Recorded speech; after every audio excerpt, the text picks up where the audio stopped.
And now, keynote address by Honorable P.K. Arora, sir, ex-CGM DOS, Reserve Bank of India. I would like to request Avinash sir and Ashok sir to please escort Arora sir onto the dais.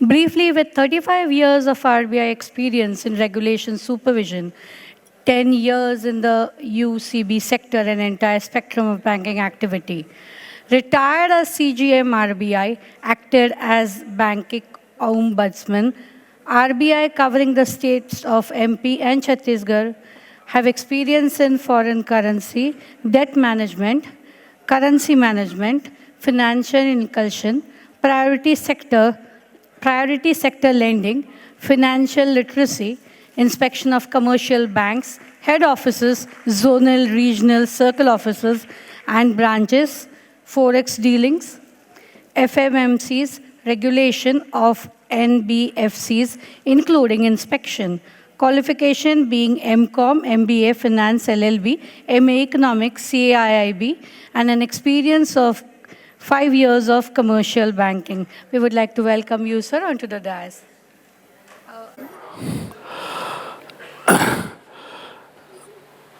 Thank you very much for providing me this opportunity and honor.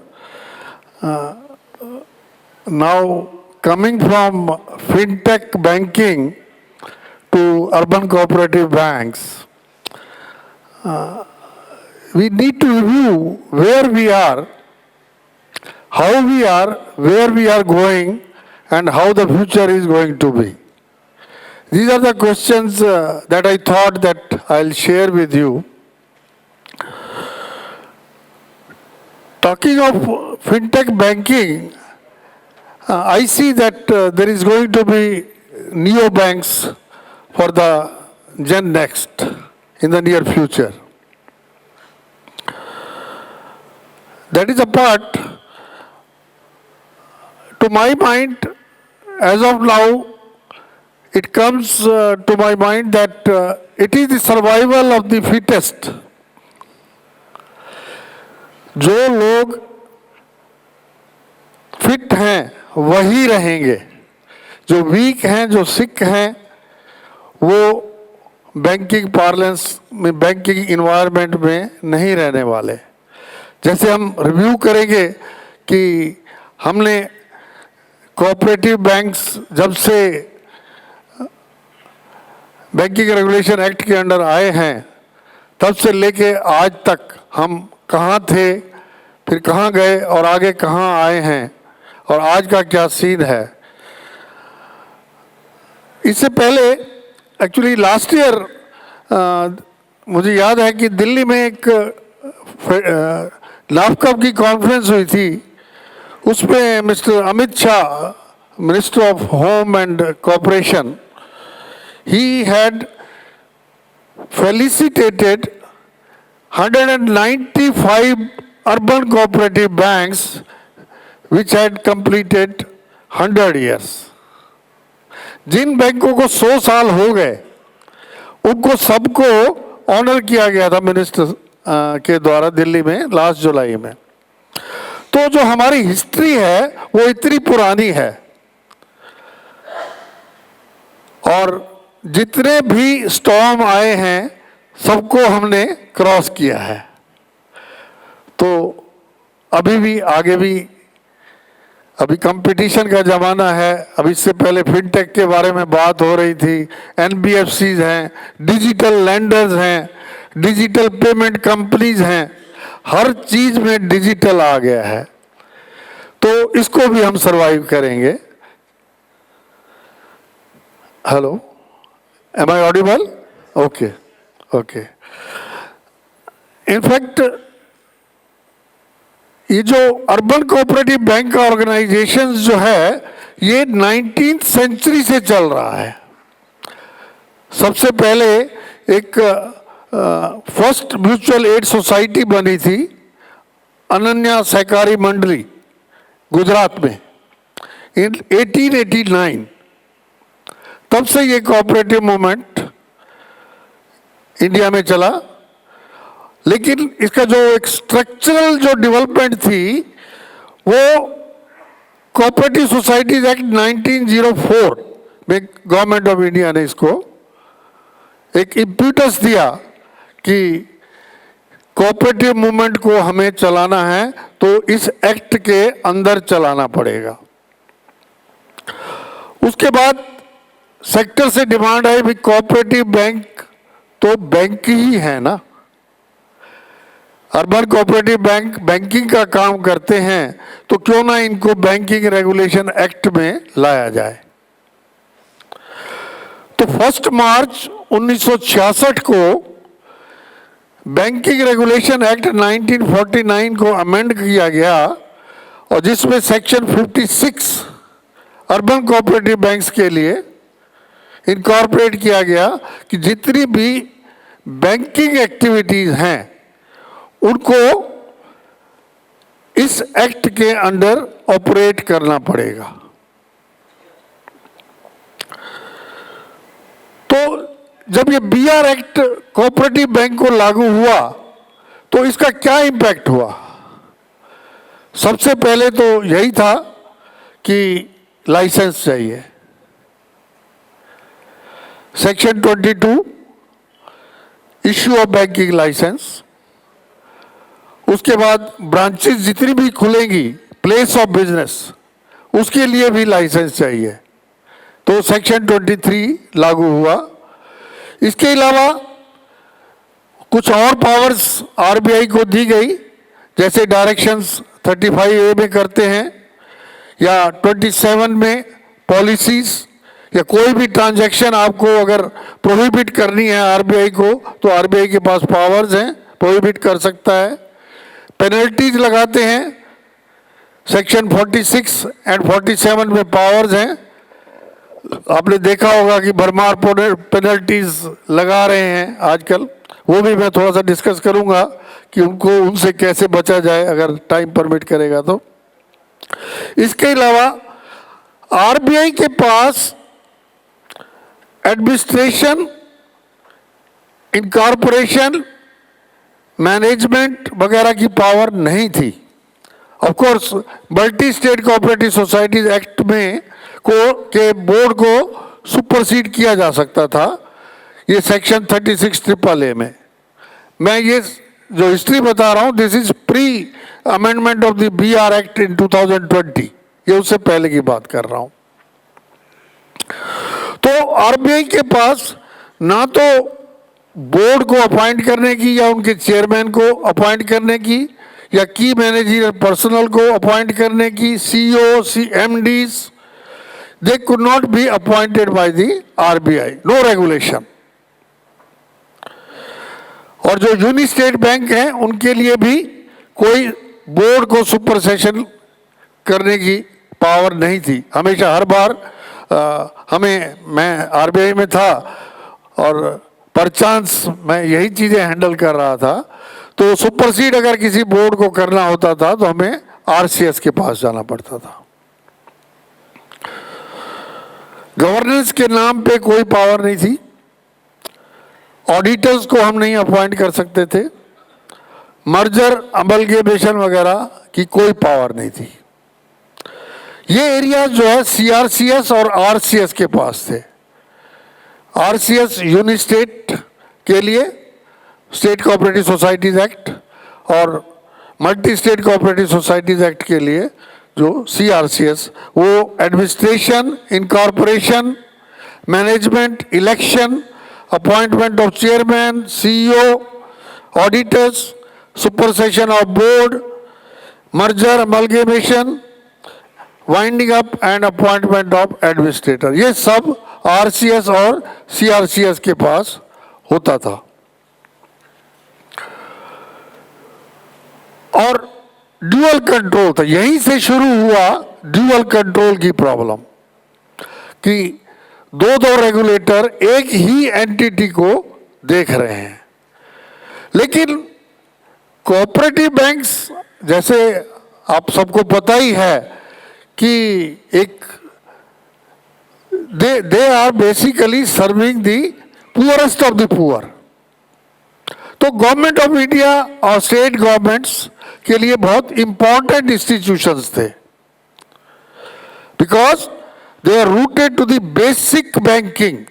जो casino banking है वो नहीं करते थे। और जो global trends हैं वहां क्या हो रहा है उससे भी हम इन बैंकों को कोई फर्क नहीं पड़ता था, क्योंकि हम अपना स्टैंड अलोन बेसिस पे अपनी ऑपरेशंस करते हैं। और इनको it was treated as an effective tool of deepening the process of social empowerment.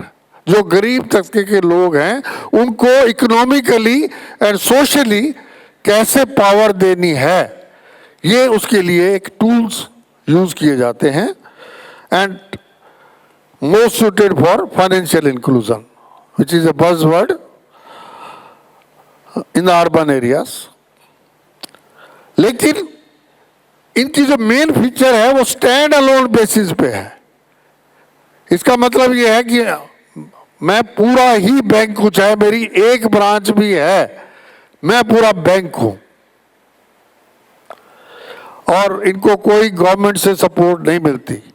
DCC भी स्टेट कोऑपरेटिव बैंक को गवर्नमेंट से सपोर्ट मिलती है, लेकिन अर्बन कोऑपरेटिव बैंक्स को कोई भी सपोर्ट नहीं मिलती। लेकिन फिर भी हम लोग कंधे से कंधा मिला के खड़े हुए हैं सिस्टम में।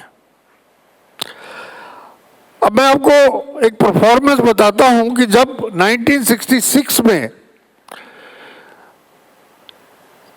अर्बन कोऑपरेटिव बैंकों को जब बैंकिंग रेगुलेशन एक्ट में लाया गया तो उस वक्त टोटल 1100 बैंक थे, डिपॉजिट 167 करोड़ था और एडवांसेस 153 करोड़ थे। Now how we have grown over a period of time. तो जो पहला फेज था ये करीब 93 से liberalised branch licensing policy RBI ने इंट्रोड्यूस की। उसकी वजह से 2003 में 1941 बैंक थे, तो 1100 से 1941 हो गए। और हमारा जो डिपॉजिट था वो 1,01,546 करोड़ और एडवांसेस 65,000 करोड़, एक्चुअली 64,880 करोड़ था। लेकिन उसके बाद ये माधवपुरा का एपिसोड हुआ, ज्वाइंट पार्लियामेंट्री कमेटी बनी।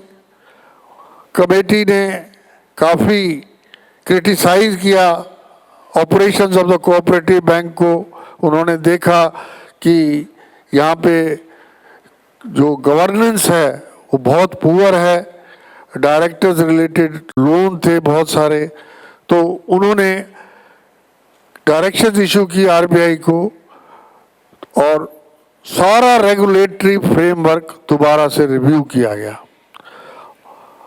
और ये कहा गया कि अब हम नए अर्बन कोऑपरेटिव बैंक नहीं बनने देंगे, नहीं खोलेंगे। तो अक्टूबर 2004 में नए अर्बन कोऑपरेटिव बैंकों को खोलने के लिए मना कर दिया गया और ये कहा गया कि जो एग्जिस्टिंग हैं उनको कंसोलिडेट करें, उनकी जो परफॉर्मेंस है या उनकी जो एक्टिविटीज या ऑपरेशंस हैं उसमें इम्प्रूवमेंट लाई जाए। और बैंक जो सुपरविजन और रेगुलेशन आरबीआई का था उसमें काफ़ी चेंजेस लाए गए। 2020 में 1540 बैंक हुए और 5 लाख करोड़ का डिपॉजिट और 3 लाख करोड़ का एडवांसेस था। 2022 में 1514 बैंक बचे, 5,26,000 करोड़ और 3,14,000 करोड़। और 2023 में 1,494 करोड़ और आज की डेट में 1,486 बैंक है। So over a period of time हम 1941 बैंक से लेके और 1486 तक आ गए हैं। इसका मतलब 455 बैंक बंद हो गए हैं। 455 में से करीब 150 बैंक मर्ज भी हुए हैं और 300 के करीब या 305 बैंक का लाइसेंस कैंसिल हुआ है। इसलिए मैंने कहा कि survival of the fittest is the criteria. तो जब तक हम अपने आप को आरबीआई के रेगुलेशन और सुपरविजन के हिसाब से काम नहीं करेंगे तो नंबर ऑफ बैंक्स कम होते जाएंगे। इसमें इस पीरियड में जैसे मैंने बताया कि पहले लिबरल ब्रांच लाइसेंसिंग पॉलिसी थी, नए बैंक बने, ब्रांच एक्सपेंशन हुआ। उसके बाद जब ये कंसोलिडेशन फेज आया तो टाफ कप मैकेनिज्म इंट्रोड्यूस किया गया। स्टेट गवर्नमेंट के साथ एक एमओयू किया आरबीआई ने, जिसमें ये कहा गया कि जो सी और डी रेटेड बैंक की इंस्पेक्शन रिपोर्ट है वो टाफ कप के सामने रखी जाएगी। और मेन पॉलिसी ये थी कि जो बैंक वायबल है उनको या तो मर्ज किया जाएगा या उनको रिवाइव किया जाएगा, जो नॉन वायबल हैं उनका लाइसेंस कैंसिल कर दिया जाएगा। 2005 में मर्जर गाइडलाइंस भी इशू की गई, लेकिन हमारा जो मार्केट शेयर था वो नहीं बढ़ा।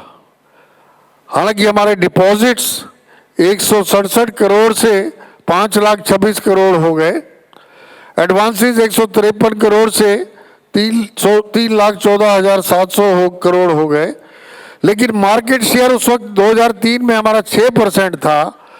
अभी डिपॉजिट में टोटल मार्केट शेयर इज 2.85% और एडवांसेस में 2.34%। बहुत छोटा सा हमारा मार्केट शेयर है।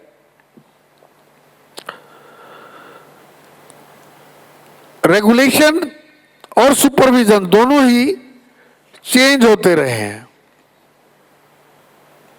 इसके अलावा जो हमारी दूसरी फाइनेंशियल पोजीशन है, ग्रॉस एनपीए 8.7% है। लास्ट 2022 में 10% था, अभी 8.7% है 2023 में। नेट एनपीए 2.8% है। Urban cooperative banks under supervisory action framework almost 1/3 है, 625 बैंक है।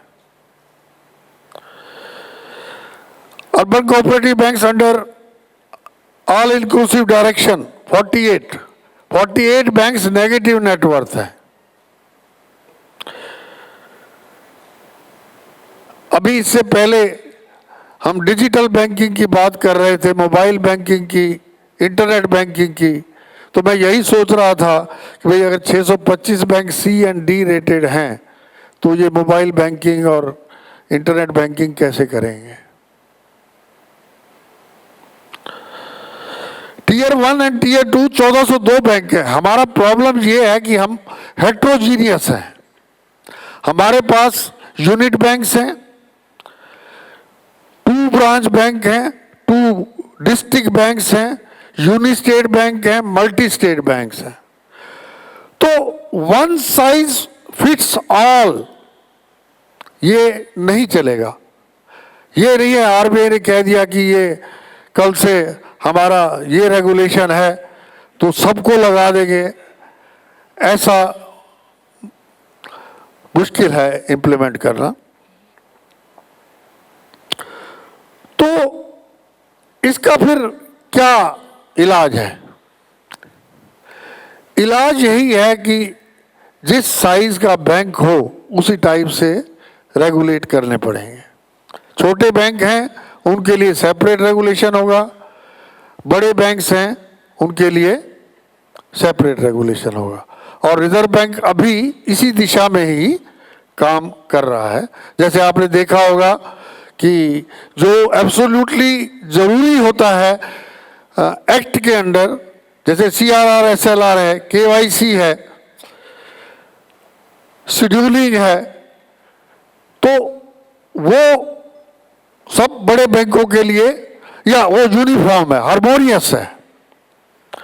लेकिन जो दूसरे एरियाज हैं जैसे CRAR है, आपने देखा होगा रिसेंटली 4 टीयर्स जो बनाए हैं, तो टीयर 1 के लिए अलग CRAR है, टीयर 2 टू टीयर 4 अलग CRAR है। उसके लिए ग्लाइड पाथ भी RBI ने दिया है। अब प्रॉब्लम ये है कि कोशिश की जा रही है कि इनको ठीक ढंग से रेगुलेट और सुपरवाइज किया जाए, लेकिन फिर भी हमारी प्रॉब्लम्स जो शुरू में थी वो अभी चल रही हैं। अब जैसे RBI बार बार कहता है कि लैक ऑफ प्रोफेशनल मैनेजमेंट है, सबको पता है कि हम प्रोफेशनल नहीं हैं। उसका कारण क्या है? उसका कारण ये है कि इस सेक्टर में प्रोफेशनल्स हैं ही नहीं। 2002 में मैं आपको एक एग्जांपल देता हूं। 2002 में RBI ने कहा कि 2 प्रोफेशनल डायरेक्टर होने चाहिए। मैं इस डिपार्टमेंट में 2007 में मैंने ज्वाइन किया था RBI में, और जब मैं 2015 में रिटायर हुआ, रिटायर तो 2016 में हुआ, मैं 2015 में दूसरे सेंटर पे चला गया था डिपार्टमेंट से। तो 2016 में 100 बैंक ऐसे थे जहां 2 प्रोफेशनल डायरेक्टर नहीं थे, और हम अब कह रहे हैं कि 1/3 of the board should be professional. कहां से लाएंगे? 1500 बैंक हैं,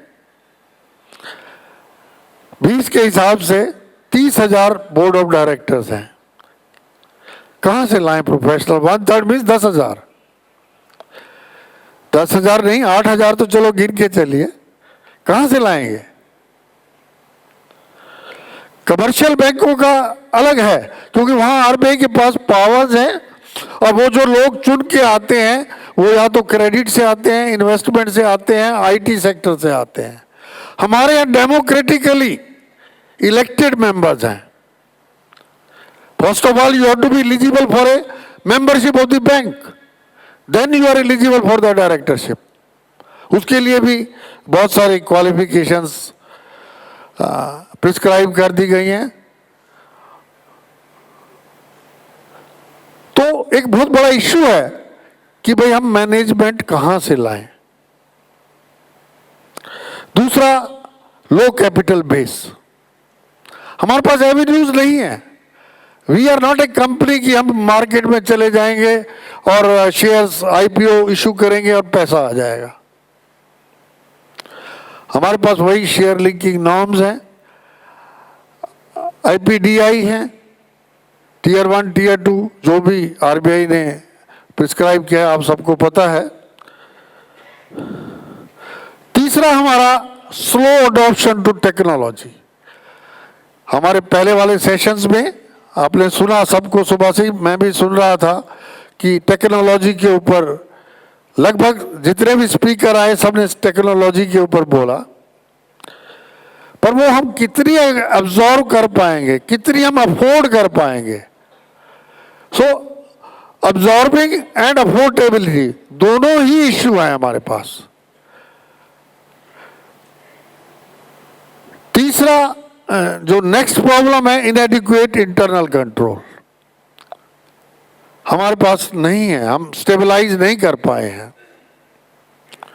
poor credit management, because we are not experts, we don't have a management which is expert in the field of credit management, so we require more hand holding for pre-sanction scrutiny as well as post disbursement supervision and follow up, दोनों area में।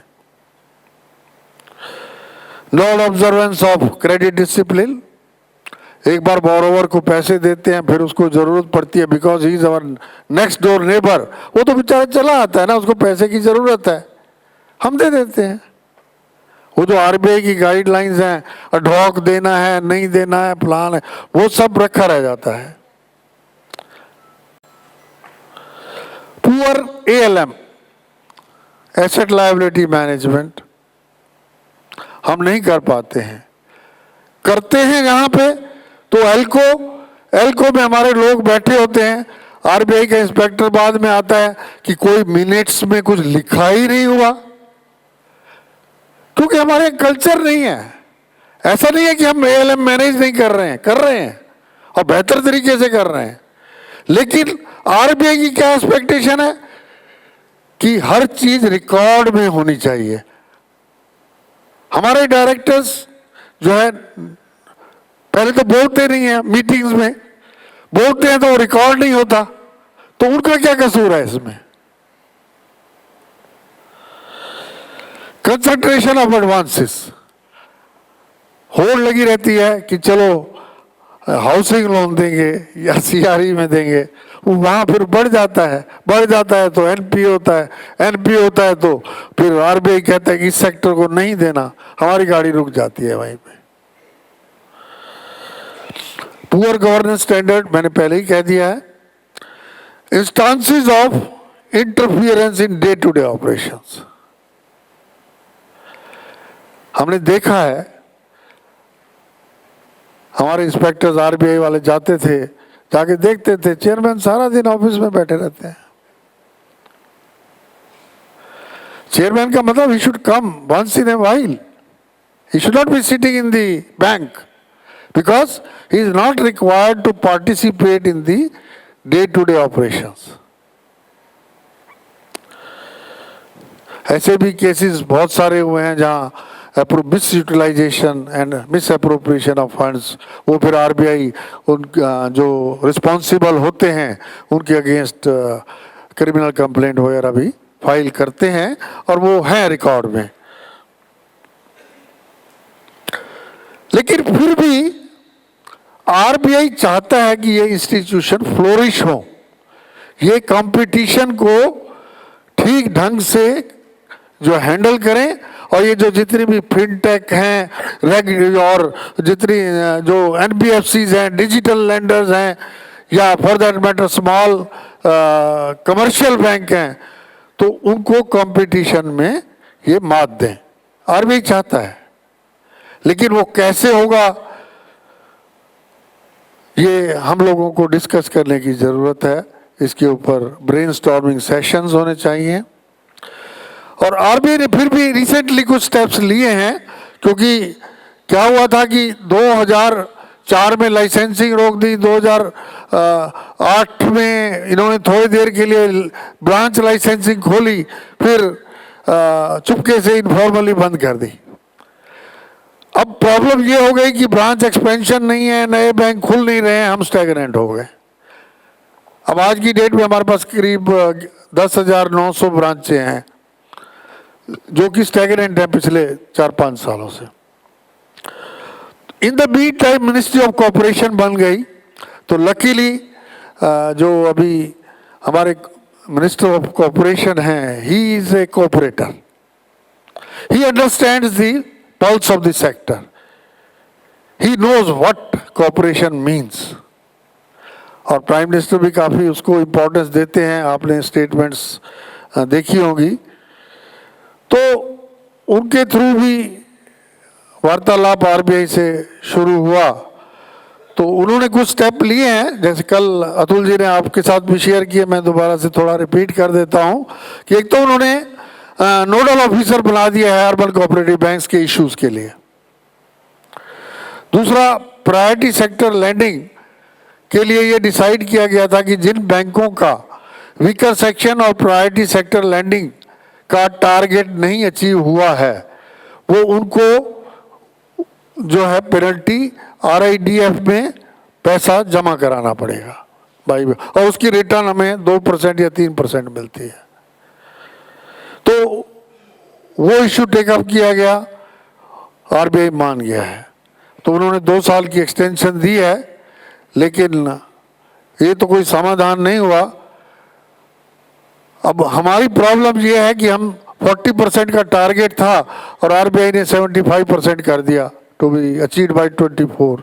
अभी उसको 2 साल का extension मिला है, लेकिन मैं आप सबसे रिक्वेस्ट करूंगा कि इसको सीरियसली लीजिए, क्योंकि हमें नहीं मालूम कि फ्यूचर में ये आगे एक्सटेंशन होगी या जो टारगेट है उसको रिव्यू करेंगे या नहीं करेंगे. It is for the time to tell. Branch authorisation